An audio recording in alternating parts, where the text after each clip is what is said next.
تربى على المسيحية ومعاداة الإسلام، كان من أشهر مطربي بريطانيا وأغناهم، وصل عدد مبيعاته إلى 60 مليون نسخة حول العالم. حادث وضعه على حافة الموت، وزيارة للقدس، وسورة يوسف، 3 أمور كانت سبب رحلة هداية مثيرة لكات ستيفنز إلى يوسف إسلام. إليكم القصة، لكن لا تنسوا الاشتراك وتفعيل زر الجرس. عندما قرأت سورة يوسف بدأت أبكي، وتأكدت من أن هذا الكتاب لم يصنعه إنسان. عندها فقط بدأت عملية اعتناقي للإسلام. هكذا شرح المغني البريطاني المشهور، بل أحد أشهر المطربين البريطانيين في السبعينيات، كيف تسربت كلمات سورة يوسف إلى قلبه، فحولته من كات ستيفنز إلى يوسف إسلام. لكن ما تفاصيل هذا التحول الكبير؟ إليكم القصة. في جادة شافتسبراي، أحد الأحياء الصغيرة في حي المسارح بلندن، ولد كات ستيفنز الذي كان اسمه عند ولادته ستيفن ديمتري جورجيو، حيث استقبلت العائلة المكونة من طفلين مولودها الجديد في 21 من يوليو 1948. والده يوناني وأمه سويدية، وحمل الجنسية البريطانية. عاشت العائلة في بيت صغير فوق مطعم كان يملكه الأب. هناك تعلم ستيفن العزف على البيانو، وشب على حب الموسيقى والفن، كيف لا وهو يعيش في حي المسارح. كانت عائلته أرثوذكسية، لكنه درس في المدارس الكاثوليكية، ونشأ على عداء الإسلام والكره الشديد له، كما عانى مشاكل نفسية بسبب انفصال والديه وهو في عامه 8. وربما حالته هذه وعزلته جعلته يتعلق أكثر بالموسيقى والفن، إذ اشترى جيتاره الأول وهو في 15 ليبدأ بتأليف الأغنيات وتلحينها. رحلة الشهرة والمال. أول ظهور علني للمغني الشاب كان في يوليو 1964، حين غنى في حانة بلاك هورس المحلية، مؤديا أغنية من كتابته نالت إعجاب الحضور حينها وحققت نجاحا كبيرا. وفي العام نفسه كانت أول تجربة له في بيع الأغاني، إذ قام ببيع أغنيته تحت عنوان The First Cut is the Best بمبلغ $40 فقط. وكانت الأغنية التي لفتت الأنظار إليه بسبب النجاح الباهر الذي حققه، ليصدر ألبومه الأول عام 1967 بعنوان ماثيو أند سان، واضعا قدمه على طريق الشهرة. ولم يأخذ وقتا طويلا حتى أصبح نجما معروفا في عالم النجوم البريطاني. ولم يقتصر نجاحه على الغناء بصوته الجميل، بل كان كاتب أغاني مميز أيضا، يشتري أغانيه أشهر المطربين في ذلك الوقت. لقد عاش فترة صعبة من ضغوطات العالم والحياة، ليصاب عام 1968 بمرض السل، الذي جعله طريح الفراش في المشفى منعزلا عن العالم كليا. ولأن رب ضارة نافعة، فقد كانت هذه الفترة مفصلية في حياة المغني الشاب، إذ تأمل فيها في حياته وأسلوب غنائه، وقرر إحداث تغييرات جذرية في مسيرته الفنية. وبالفعل بعد خروجه من وعكته الصحية، لاحظ جمهوره تغيرات جذرية في أغانيه وأسلوبه.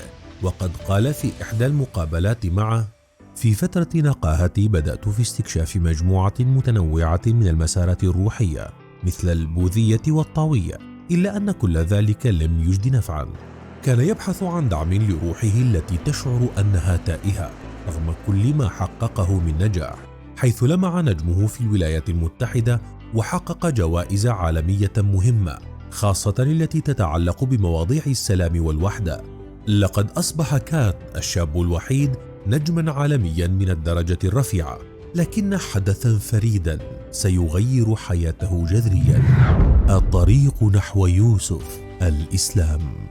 بينما كان كات يسبح في المحيط الهادئ قبالة سواحل مدينة ماليبو بكاليفورنيا عام 1975، عاش ستيفن أصعب تجربة في حياته، والتي قلبت حياته رأسا على عقب، إذ جرفه التيار ليجد نفسه بعيدا في المحيط، وبدأ يشعر بالتعب ويئس من قدرته على الرجوع لليابسة، إلى أن جاءت موجة قوية وكأنها حملته بسلام لتضعه على الشاطئ وتنجيه من موت محقق لا محالة.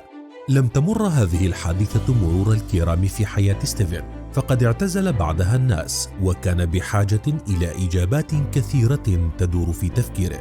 ذكرها في لقاء لاحق له في برنامج رحلة مع الشيخ حمزة يوسف عام 2010 قائلا: أردت أن أعرف فيها ما الذي سيحدث بعد ذلك قبل أن أموت؟ لماذا أنا هنا؟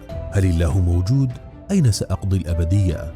الأسئلة التي لم يجد إجاباتها بالمسيحية كما قال، إلى أن جاء اليوم المصيري. قرآن صغير أحضره له أخوه ومدير أعماله جورج. حتى هو جورج لم يكن يعرف لماذا اختار أن يحضر هذه الهدية، فلم يكن مهتما بالإسلام أو حتى المسيحية. لكن القدر شاء أن تتغير حياة ستيفن على يديه عبر هذه الهدية. فنسخة القرآن الصغيرة هذه أشعلت نارا في قلب كات وروحه، وكأنه بدأ يجد ما يبحث عنه. فقد تسربت كلمات سورة يوسف إلى قلبه وأحيت في روحه ما كان يظن أنه ميت. قرر مباشرة السفر للقدس وفعل، وهناك توجه إلى أحد المساجد حاملا معه أسئلة أتعبته طوال حياته، ليجد أخيرا إجاباتها لدى العلماء والفقهاء المسلمين هناك بحسب قوله. وعام 1977 كانت لحظة تاريخية بإعلان المغني البريطاني إسلامه. يوسف الإسلام خطر على أمريكا.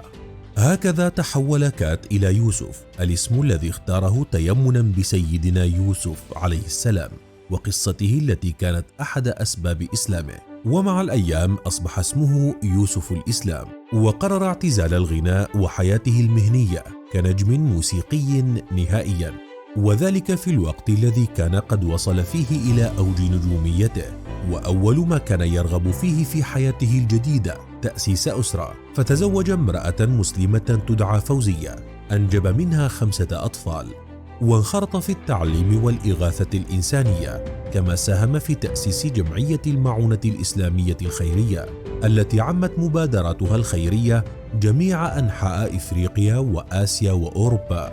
كذلك أسس مدرسة ابتدائية للمسلمين في شمال لندن عام 1983، وبمشاركة زوجته أسس جمعية سمول كيرنس الخيرية في البلقان للعناية بالأيتام والأرامل وضحايا الحروب. عام 2003 حصل على الجائزة الاجتماعية العالمية في ألمانيا من لجنة تحكيم الجوائز العالمية لتكريس حياته لمساعدة المحتاجين والمرضى. وعام 2004 حصل على جائزة رجل السلام من قبل ميخائيل غورباتشوف.